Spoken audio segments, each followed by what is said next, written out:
राधे राधे। प्रणाम सभी को। वसुदेव सुतं देवं कंसचाणूरमर्दनं देवकी परमानंदं कृष्णं वंदे जगद्गुरुं। श्री कृष्णं वंदे जगद्गुरुं। कल श्लोक 61 तक की चर्चा हो गई थी। अब आगे 62वां श्लोक। भगवान के परायण होने से तो इंद्रियां वश में होकर रसबुद्धि निवृत्त हो ही जाएगी, पर भगवान के परायण न होने से क्या होता है, इस पर आगे के 2 श्लोक कहते हैं। ध्यायतो विषयान् पुंसः संगास्तेषु उपजायते, संगात् संजायते कामात् क्रोधो विजायते, क्रोधात् भवति सम्मोहः, सम्मोहात् स्मृतिविभ्रमः, स्मृतिभ्रंशात् बुद्धिनाशो, बुद्धिनाशात् प्रणश्यति। विषयों का चिंतन करने वाले मनुष्य की उन विषयों में आसक्ति पैदा हो जाती है।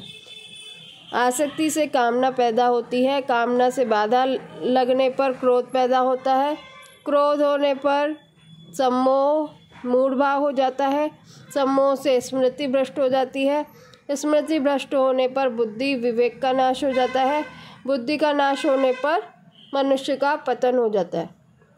व्याख्या। ध्यायतो विषयान् पुंसः संगास्तेषु उपजायते। भगवान के परायण न होने से, भगवान का चिंतन न होने से विषयों का ही चिंतन होता है। कारण कि जीव के एक तरफ परमात्मा है और एक तरफ संसार है। जब वह परमात्मा का आश्रय छोड़ देता है, तब वह संसार का आश्रय लेकर संसार का ही चिंतन करता है, क्योंकि संसार के सिवाय चिंतन का कोई दूसरा विषय रहता ही नहीं। इस तरह चिंतन करते करते मनुष्य की उन विषयों में आसक्ति, राग, प्रियता पैदा हो जाती है। आसक्ति पैदा होने से मनुष्य उन विषयों का सेवन करता है। विषयों का सेवन चाहे मानसिक हो चाहे शारीरिक हो, उससे जो सुख होता है उससे विषयों में प्रियता पैदा होती है। प्रियता से उस विषय का बार बार चिंतन होने लगता है। अब उस विषय का सेवन करे चाहे न करे, पर विषयों में राग पैदा हो ही जाता है। यह नियम है। संयोगात् संजायते कामः। विषयों में राग पैदा होने पर ही उन विषयों को, भोगों को प्राप्त करने की कामना पैदा हो जाती है कि वे भोग वस्तुएं मेरे को मिले। कामात् क्रोधो विजायते। कामना के अनुकूल पदार्थों के मिलते रहने से लोभ पैदा हो जाता है और कामना पूर्ति की संभावना हो रही है, पर उसमें कोई बाधा देता है तो उस पर क्रोध आ जाता है। कामना एक ऐसी चीज़ है जिसमें बाधा पड़ने पर क्रोध पैदा हो ही जाता है। वर्ण, आश्रम, गुण, योग्यता आदि को लेकर अपने में जो अच्छाई का अभिमान रहता है, उस अभिमान में भी अपने आदर, सम्मान आदि की कामना रहती है। उस कामना में किसी व्यक्ति के द्वारा बाधा पड़ने पर भी क्रोध पैदा हो जाता है। कामना रजोगुणी वृत्ति है, सम्मोह तमोगुणी वृत्ति है और क्रोध रजोगुण तथा तमोगुण के बीच की वृत्ति है। कहीं भी किसी भी बात को लेकर क्रोध आता है तो उसके मूल में कहीं न कहीं राग अवश्य होता है। जैसे नीति न्याय से विरुद्ध काम करने वाले को देखकर क्रोध आता है तो नीति न्याय में राग है। अपमान तिरस्कार करने वाले पर क्रोध आता है तो मान सत्कार में राग है। निंदा करने वाले पर क्रोध आता है तो प्रशंसा में राग है। दोषारोपण करने वाले पर क्रोध आता है तो निर्दोषता के अभिमान में राग है, आदि आदि। क्रोधात् भवति सम्मोह। क्रोध से सम्मोह होता है, अर्थात मूढ़ता छा जाती है। वास्तव में देखा जाए तो काम, क्रोध, लोभ और ममता, इन चारों से ही सम्मोह होता है। जैसे पहला, काम से जो सम्मोह होता है उसमें विवेक शक्ति ढक जाने से मनुष्य काम के वशीभूत होकर न करने लायक कार्य भी कर बैठता है। दूसरा, क्रोध से जो सम्मोह होता है उसमें मनुष्य अपने मित्रों तथा पूज्य जनों को भी उल्टी सीधी बातें कह बैठता है और न करने लायक बर्ताव भी कर बैठता है। तीसरी, लोभ से जो सम्मोह होता है उसमें मनुष्य को सत्य, असत्य, धर्म, अधर्म आदि का विचार नहीं रहता और वह कपट करके लोगों को ठग लेता है। चौथा, ममता से जो सम्मोह होता है उसमें संभाव नहीं रहता, प्रत्युत पक्षपात पैदा हो जाता है। अगर काम, क्रोध, लोभ और ममता इन चारों से ही सम्मोह होता है तो फिर भगवान ने यहाँ केवल क्रोध का ही नाम क्यों लिया? इसमें गहराई से देखा जाए तो काम, लोभ और ममता, इनमें तो अपने सुखभोग और स्वार्थ की वृत्ति जागृत रहती है, पर क्रोध में दूसरों का अनिष्ट करने की वृत्ति जागृत रहती है। अतः क्रोध से जो सम्मोह होता है वह काम, लोभ और ममता से पैदा हुए सम्मोह से भी भयंकर होता है। इस दृष्टि से भगवान ने यहाँ केवल क्रोध से ही सम्मोह होना बताया है।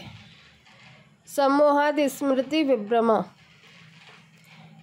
मूढ़ता छा जाने से स्मृति नष्ट हो जाती है, अर्थात शास्त्रों से, सद्विचारों से जो निश्चय किया था कि अपने को ऐसा काम करना है, ऐसा साधन करना है, अपना उद्धार करना है,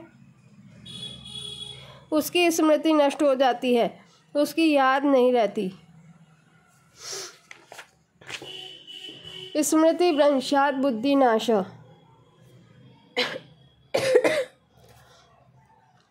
स्मृति नष्ट होने पर बुद्धि में प्रकट होने वाला विवेक लुप्त हो जाता है, अर्थात मनुष्य में नया विचार करने की शक्ति नहीं रहती। बुद्धि नाशात् प्रणश्यति, विवेक लुप्त हो जाने से मनुष्य अपनी स्थिति से गिर जाता है। अतः इस पतन से बचने के लिए सभी साधकों को भगवान के परायण होने की बड़ी भारी आवश्यकता है। यहाँ विषयों का ध्यान करने मात्र से राग, राग से काम, काम से क्रोध, क्रोध से सम्मोह, सम्मोह से स्मृतिनाश, स्मृतिनाश से बुद्धिनाश और बुद्धिनाश से पतन, यह जो क्रम बताया है इसका विवेचन करने में तो देरी लगती है, पर इन सभी वृत्तियों के पैदा होने में और उससे मनुष्य का पतन होने में देरी नहीं लगती। बिजली के करंट की तरह ये सभी वृत्तियाँ तत्काल पैदा होकर मनुष्य का पतन करा देती हैं। अब भगवान आगे के श्लोक में स्थित प्रज्ञ कैसे चलता है, इस चौथे प्रश्न का उत्तर देते हैं। राग द्वेष वियुक्तेस्तु विषयान् इंद्रियैश्चरन् आत्मवश्चैर्विधेयात्मा प्रसादमधिगच्छति प्रसादे सर्वदुःखानां हानिरस्योपजायते प्रसन्नचेतसो यासु बुद्धिपर्यवतिष्ठिते। परंतु वशीभूत अंतःकरण वाला कर्मयोगी साधक राग द्वेष से रहित अपने वश में की हुई इंद्रियों के द्वारा विषयों का सेवन करता हुआ अंतःकरण की निर्मलता को प्राप्त हो जाता है। अंतःकरण की निर्मलता प्राप्त होने पर साधक के संपूर्ण दुखों का नाश हो जाता है और ऐसे शुद्ध चित्त वाले साधक की बुद्धि निस्संदेह बहुत जल्दी परमात्मा में स्थिर हो जाती है। व्याख्या। तू पद पूर्व श्लोक में भगवान ने कहा था कि आसक्ति रहते हुए विषयों का चिंतन करने मात्र से पतन हो जाता है, और यहाँ कहते हैं कि आसक्ति न रहने पर विषयों का सेवन करने से उत्थान हो जाता है। वहाँ तो बुद्धि का नाश बताया और यहाँ बुद्धि का परमात्मा में स्थित होना बताया। इस प्रकार पहले कहे गए विषय से यहाँ के विषय का अंतर बताने के लिए यहाँ तू पद आया है। विधेयात्मा, साधक का अंतःकरण अपने वश में रहना चाहिए। अंतःकरण को वशीभूत किए बिना कर्मयोग की सिद्धि नहीं होती। प्रत्युत कर्म करते हुए विषयों में राग होने की और पतन होने की संभावना रहती है। वास्तव में देखा जाए तो अंतःकरण को अपने वश में रखना हर एक साधक के लिए आवश्यक है। कर्मयोगी के लिए तो इसकी विशेष आवश्यकता है। आत्मवश्यई राग द्वेष वियुक्त इंद्रिय, जैसे विधेयात्मा पद अंतःकरण को वश में करने के अर्थ में आया है, ऐसे ही आत्मवश्यई पद इंद्रियों को वश में करने के अर्थ में आया है। तात्पर्य है कि व्यवहार करते समय इंद्रियां अपने वशीभूत होनी चाहिए और इंद्रियां वशीभूत होने के लिए इंद्रियों का राग द्वेष रहित होना जरूरी है। अतः इंद्रियों से किसी विषय का ग्रहण राग पूर्वक न हो और किसी विषय का त्याग द्वेष पूर्वक न हो, कारण कि विषयों के ग्रहण और त्याग का इतना महत्व नहीं है जितना महत्व इंद्रियों में राग और द्वेष न होने देने का है। इसलिए तीसरे अध्याय के 34वें श्लोक में भगवान ने साधक के लिए सावधानी बताई है कि प्रत्येक इंद्रिय के विषय में राग और द्वेष रहते हैं। साधक इनके वशीभूत न हो, क्योंकि ये दोनों ही साधक के शत्रु हैं। 5वें अध्याय के 3 श्लोक में भगवान ने कहा है कि जो साधक राग द्वेषादि द्वंद्वों से रहित हो जाता है वह सुखपूर्वक मुक्त हो जाता है। विषयान चरण, जिसका अंतःकरण अपने वश में है और जिसकी इंद्रियां राग द्वेष में रहित तथा अपने वश में की हुई हैं, ऐसा साधक इंद्रियों से विषयों का सेवन अर्थात सब प्रकार का व्यवहार तो करता है पर विषयों का भोग नहीं करता। भोग बुद्धि से किया हुआ विषय सेवन ही पतन का कारण है। इस भोग बुद्धि का निषेध करने के लिए ही यहाँ विधेय आत्मा, आत्मवश्य आदि पद आए हैं। प्रसादम अधिगच्छति, राग द्वेष रहित होकर विषयों का सेवन करने से साधक अंतःकरण की प्रसन्नता, स्वच्छता को प्राप्त होता है। यह प्रसन्नता मानसिक तप है जो शारीरिक और वाचिक तप से ऊंचा है। अतः साधक को न तो राग पूर्वक विषयों का सेवन करना चाहिए और न द्वेष पूर्वक विषयों का त्याग करना चाहिए, क्योंकि राग और द्वेष इन दोनों से ही संसार के साथ संबंध जुड़ता है। राग द्वेष से रहित इंद्रियों से विषयों का सेवन करने से जो प्रसन्नता होती है, उसका अगर संग न किया जाए, भोग न किया जाए, तो वह प्रसन्नता परमात्मा की प्राप्ति करा देती है। प्रसादे सर्व दुखानां हानिरस्योपजायते, चित्त की प्रसन्नता प्राप्त होने पर संपूर्ण दुखों का नाश हो जाता है, अर्थात कोई भी दुख नहीं रहता, कारण कि राग होने से ही चित्त में खिन्नता होती है। खिन्नता होते ही कामना पैदा हो जाती है और कामना से ही सब दुख पैदा होते हैं।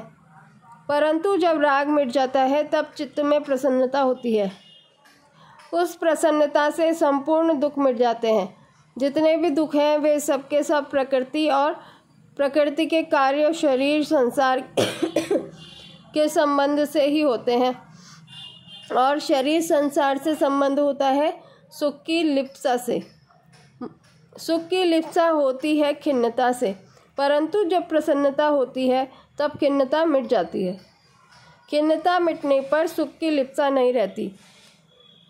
सुख की लिप्सा न रहने से शरीर संसार के साथ संबंध नहीं रहता और संबंध न रहने से संपूर्ण दुखों का अभाव हो जाता है। सर्व दुखानां हानि, तात्पर्य है कि प्रसन्नता से दो बातें होती है, संसार से संबंध विच्छेद और परमात्मा में बुद्धि की स्थिरता। यही बात भगवान ने पहले 53वें श्लोक में निश्चला और अचला पदों से कही है। उसकी बुद्धि संसार से निश्चल और परमात्मा में अचल हो जाती है। यहाँ सर्व दुखानां हानि का तात्पर्य यह नहीं है कि उसके सामने दुखदायी परिस्थिति आएगी ही नहीं, प्रत्युत इसका तात्पर्य यह है कि कर्मों के अनुसार उसके सामने दुखदायी घटना परिस्थिति आ सकती है, परंतु उसके अंतःकरण में दुख, संताप, हलचल आदि विकृति नहीं हो सकती। प्रसन्न चेतसो यासु बुद्धि पर्यवतिष्ठते, प्रसन्न चित्त वाले की बुद्धि बहुत जल्दी परमात्मा में स्थिर हो जाती है, अर्थात साधक स्वयं परमात्मा में स्थिर हो जाता है। उसकी बुद्धि में किंचित मात्र भी संदेह नहीं रहता। मार्मिक बात, भगवत विषयक प्रसन्नता हो अथवा व्याकुलता हो, इन दोनों में से कोई एक भी अगर अधिक बढ़ जाती है तो वह शीघ्र ही परमात्मा की प्राप्ति करा देती है। जैसे भगवान के पास जाती हुई गोपियों को माता पिता, भाई, पति आदि ने रोक दिया, मकान में बंद कर दिया, तो उन गोपियों में भगवान से मिलने की जो व्याकुलता हुई उससे उनके रजोगुण तमोगुण नष्ट हो गए और भगवान का चिंतन करने से जो प्रसन्नता हुई उससे उनका सत्वगुण नष्ट हो गया। इस प्रकार गुण संग से रहित होकर वे शरीर को नहीं वहीं छोड़कर सबसे पहले भगवान से जा मिली। परंतु सांसारिक विषयों को लेकर जो प्रसन्नता और खिन्नता होती है, उन दोनों में ही भोगों के संस्कार दृढ़ होते हैं, अर्थात संसार का बंधन दृढ़ होता है। इसके उदाहरण संसार मात्र के सामान्य प्राणी हैं, जो प्रसन्नता और खिन्नता को लेकर संसार में फंसे हुए हैं। प्रसन्नता और व्याकुलता में अंतःकरण द्रवित हो जाता है। जैसे द्रवित मोम में रंग डालने से मोम में वह रंग स्थायी हो जाता है, ऐसे ही अंतःकरण द्रवित होने पर उसमें भगवत संबंधी अथवा सांसारिक जो भी भाव आते हैं वे स्थायी हो जाते हैं। स्थायी होने पर वे भाव उत्थान अथवा पतन करने वाले हो जाते हैं। अतः साधक के लिए उचित है कि संसार की प्रिय से प्रिय वस्तु मिलने पर भी प्रसन्न न हो और अप्रिय से अप्रिय वस्तु मिलने पर भी उद्विग्न न हो। परिशिष्ट भाव। एक विभाग भोग का है और एक विभाग योग का है। राग द्वेष से युक्त भोगी मनुष्य अगर विषयों का चिंतन भी करे तो उसका पतन हो जाता है, परंतु राग द्वेष से रहित योगी मनुष्य अगर विषयों का सेवन भी करे तो उसका पतन नहीं होता, प्रत्युत वह परमात्मा तत्व को प्राप्त हो जाता है। राग द्वेष से रहित मनुष्य भोग बुद्धि से विषयों का सेवन नहीं करता, अर्थात भोगजन्य सुख नहीं लेता, क्योंकि यह उसका ध्येय नहीं है। वह भोगों को राग पूर्वक न भोग कर त्याग पूर्वक भोगता है, इसलिए उसका अंतःकरण निर्मल हो जाता है। त्याग पूर्वक भोग वास्तव में भोग है ही नहीं, लोगों की दृष्टि में उसके द्वारा भोग का आचरण दिखता है, इसीलिए यहाँ विषयान चरण पद आए हैं। राग द्वेष से रहित होने पर प्रसाद की प्राप्ति होती है। हरदम प्रसन्नता रहे, कभी खिन्नता न आए, निरसता न आए, यह प्रसाद है। इस प्रसाद की प्राप्ति में भी संतोष न करे, इसका उपभोग न करे तो बहुत जल्दी परमात्मा की प्राप्ति हो जाती है। पीछे के 2 श्लोकों में जो बात कही है उसी को आगे के 2 श्लोकों में व्यतिरेक रीति से पुष्ट करते हैं। नास्ति बुद्धिर्युक्तस्य न चायुक्तस्य भावना न चा भावयतः शांतिर रसांतस्य कुतः सुखम। जिसके मन इंद्रियां संयमित नहीं है, ऐसे मनुष्य की व्यवसायत्मिका बुद्धि नहीं होती, और व्यवसायत्मिका बुद्धि न होने से उस अयुक्त मनुष्य में निष्काम भाव अथवा कर्तव्य परायणता का भाव नहीं होता। निष्काम भाव न होने से उसको शांति नहीं मिलती, फिर शांति रहित मनुष्य को सुख कैसे मिल सकता है। व्याख्या। यहाँ कर्मयोग का विषय है। कर्मयोग में मन और इंद्रियों का संयम करना मुख्य होता है। विवेक पूर्वक संयम किए बिना कामना नष्ट नहीं होती। कामना के नष्ट हुए बिना बुद्धि की स्थिरता नहीं होती। अतः कर्मयोगी साधक को पहले मन और इंद्रियों का संयम करना चाहिए, परंतु जिसका मन और इंद्रियां संयमित नहीं है उसकी बात इस श्लोक में कहते हैं। नास्तिर बुद्धि युक्तस्य। जिसका मन और इंद्रियां संयमित नहीं है, ऐसे अयुक्त पुरुष की मेरे को केवल परमात्मा प्राप्ति ही करनी है, ऐसी एक निश्चय वाली बुद्धि नहीं होती। कारण कि मन और इंद्रियां संयमित न होने से वह उत्पत्ति विनाशील सांसारिक भोगों और संग्रह में ही लगा रहता है। वह कभी मान चाहता है, कभी सुख आराम चाहता है, कभी धन चाहता है, कभी भोग चाहता है। इस प्रकार उसके भीतर अनेक तरह की कामनाएं होती रहती है, इसलिए उसकी बुद्धि एक निश्चय वाली नहीं होती। न चायुक्तस्य भावना। जिसकी बुद्धि व्यवसायत्मिका नहीं होती, उसकी मेरे को तो केवल अपने कर्तव्य का पालन करना है और फल की इच्छा, कामना, आसक्ति आदि का त्याग करना है, ऐसी भावना नहीं होती। ऐसी भावना न होने में कारण है अपना ध्येय स्थिर न होना। न चाभाव यतः शांति। जो अपने कर्तव्य के परायण नहीं रहता उसको शांति नहीं मिल सकती। जैसे साधु, शिक्षक, ब्राह्मण, क्षत्रिय, वैश्य, शूद्र आदि यदि अपने अपने कर्तव्य में तत्पर नहीं रहते तो उनको शांति नहीं मिलती, कारण कि अपने कर्तव्य के पालन में दृढ़ता न रहने से ही अशांति पैदा होती है। अशांतस्य कुतः सुखम। जो अशांत है वह सुखी कैसे हो सकता है, कारण कि उसके हृदय में हरदम हलचल होती रहती है। बाहर से उसको कितने ही अनुकूल भोग आदि मिल जाए तो भी उसके हृदय की हलचल नहीं मिट सकती, अर्थात वह सुखी नहीं हो सकता। आयुक्त पुरुष की बुद्धि एक निश्चय वाली क्यों नहीं होती, इसका कारण आगे के श्लोक में बताते हैं। इंद्रियाणाम ही चरताम यन्मनोनु विधीयते तदस्य हरति प्रज्ञां वायुर्नावमिवाम्भसि।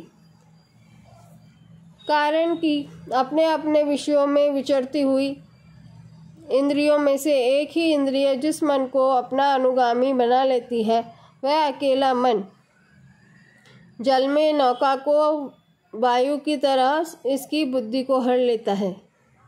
व्याख्या।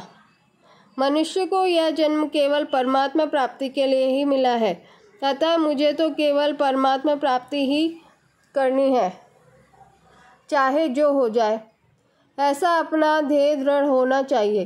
ध्येय दृढ़ होने से साधक की अहमता से भोगों का महत्व हट जाता है। महत्व हट जाने से व्यवसायत्मिका बुद्धि दृढ़ हो जाती है, परंतु जब तक व्यवसायत्मिका बुद्धि दृढ़ नहीं होती तब तक उसकी क्या दशा होती है, इसका वर्णन यहाँ कर रहे हैं। इंद्रियाणाम ही चरताम यन्मनोनु विधीयते। जब साधक कार्य क्षेत्र में सब तरह का व्यवहार करता है तब इंद्रियों के सामने अपने अपने विषय आ ही जाते हैं। उनमें से जिस इंद्रिय का अपने विषय में राग हो जाता है वह इंद्रिय मन को अपना अनुगामी बना लेती है, मन को अपने साथ कर लेती है। अतः मन उस विषय का सुख भोग करने लग जाता है, अर्थात मन में सुख बुद्धि, भोग बुद्धि पैदा हो जाती है। मन में उस विषय का रंग चढ़ जाता है, उसका महत्व बैठ जाता है। जैसे भोजन करते समय किसी पदार्थ का स्वाद आता है तो रसेंद्रिय उसमें आसक्त हो जाती है। आसक्त होने पर रसेंद्रिय मन को भी खींच लेती है, तो मन उस स्वाद में प्रसन्न हो जाता है, राजी हो जाता है। तदस्य हरति प्रज्ञा। जब मन में विषय का महत्व बैठ जाता है तब वह अकेला मन ही साधक की बुद्धि को हर लेता है, अर्थात साधक में कर्तव्य परायणता न रहकर भोग बुद्धि पैदा हो जाती है। वह भोग बुद्धि होने से साधक में मुझे परमात्मा की ही प्राप्ति करनी है, यह व्यवसायत्मिका बुद्धि नहीं रहती। इस तरह का विवेचन करने में तो देरी लगती है, पर बुद्धि विचलित होने से देरी नहीं लगती, अर्थात जहाँ इंद्रिय ने मन को अपना अनुगामी बनाया कि मन में भोग बुद्धि पैदा हो जाती है और उसी समय बुद्धि मारी जाती है। वायुर्नावमिवाम्भसि। वह बुद्धि किस तरह हर ली जाती है इसको दृष्टांत रूप में समझते हैं कि जल में चलती हुई नौका को वायु जैसे हर लेती है, ऐसे ही मन बुद्धि को हर लेता है। जैसे कोई मनुष्य नौका के द्वारा नदी या समुद्र को पार करते हुए अपने गंतव्य स्थान को जा रहा है, यदि उस समय नौका के विपरीत वायु चलती है तो वह वायु उस नौका को गंतव्य स्थान से विपरीत ले जाती है। ऐसे ही साधक व्यवसायत्मिका बुद्धि रूप नौका पर आरूढ़ होकर संसार सागर को पार करता हुआ परमात्मा की तरफ चलता है, तो एक इंद्रिय जिस मन को अपना अनुगामी बनाती है वह अकेला मन ही बुद्धि रूप नौका को हर लेता है, अर्थात उसे संसार की तरफ ले जाता है। इससे साधक की विषयों में सुख बुद्धि और उनके उपयोगी पदार्थों में महत्व बुद्धि हो जाती है। वायु नौका को दो तरह से विचलित करती है, नौका को पथभ्रष्ट कर देती है अथवा जल में डुबा देती है। परंतु कोई चतुर नाविक होता है तो वह वायु की क्रिया को अपने अनुकूल बना लेता है, जिससे वायु नौका को अपने मार्ग से अलग नहीं ले जा सकती, प्रत्युत उसको गंतव्य स्थान तक पहुंचाने में सहायता करती है। ऐसे ही इंद्रियों के अनुगामी हुआ मन बुद्धि को दो तरह से विचलित करता है। परमात्मा प्राप्ति के निश्चय को दबाकर भोग बुद्धि पैदा कर देता है अथवा निषिद्ध भोगों में लगाकर पतन करा देता है। परंतु जिसका मन और इंद्रियां वश में होती है उसकी बुद्धि को मन विचलित नहीं करता, प्रत्युत परमात्मा के पास पहुंचाने में सहायता करता है। परिशिष्ट भाव। यहाँ शंका हो सकती है कि प्रस्तुत श्लोक में आए यत और तत्पदों से इंद्रियों को न लेकर मन को क्यों लिया गया है, अर्थात इंद्रिय को बुद्धि का हरण करने वाली न बताकर मन को बुद्धि का हरण करने वाला क्यों बताया गया है। इसका समाधान है कि इसी अध्याय के 60वें श्लोक में इंद्रियों को मन का हरण करने वाली बताया गया है और तीसरे अध्याय के 42वें श्लोक में इंद्रियों से मन को और मन से बुद्धि को पर बताया गया है। इससे सिद्ध होता है कि इंद्रियां मन का हरण करती हैं और मन बुद्धि का हरण करता है। दूसरी बात, बुद्धि को हरने के विषय में मन ही मुख्य है, इंद्रियां नहीं। कारण कि जब तक किसी इंद्रिय के साथ मन नहीं रहता तब तक उस इंद्रिय को अपने विषय का भी ज्ञान नहीं होता। अधिष्ठाय मनश्चायम विषयानुपसेवते। श्रीमद् भागवत जी में दत्तात्रेय जी महाराज कहते हैं, जिसका चित्त आत्मा में ही निरुद्ध हो जाता है उसको बाहर भीतर कहीं किसी पदार्थ का भान नहीं होता। मैंने देखा था कि एक बाण बनाने वाला कारीगर बाण बनाने में इतना तन्मय हो रहा था कि उसके पास से ही दल बल के साथ राजा की सवारी निकल गई और उसको पता तक नहीं चला। बाण बनाने वाले की कर्णेंद्रिय भी थी और उसका विषय शब्द भी था, पर मन उस तरफ न रहने से वह सुनाई नहीं दिया। तात्पर्य है कि मन साथ रहने से ही इंद्रिय को अपने विषय का ज्ञान होता है। जब मन साथ न रहने से इंद्रिय को अपने विषय का ज्ञान ही नहीं होता, फिर वह इंद्रिय बुद्धि को कैसे हर सकती है? नहीं हर सकती। तो आज यहाँ तक के श्लोक की चर्चा हो गई है 67। कल आगे के श्लोकों की चर्चा करेंगे। राधे राधे। और सभी माताओं बहनों को करवा चौथ की अनंत बधाइयाँ, मंगल आशीष। राधे राधे।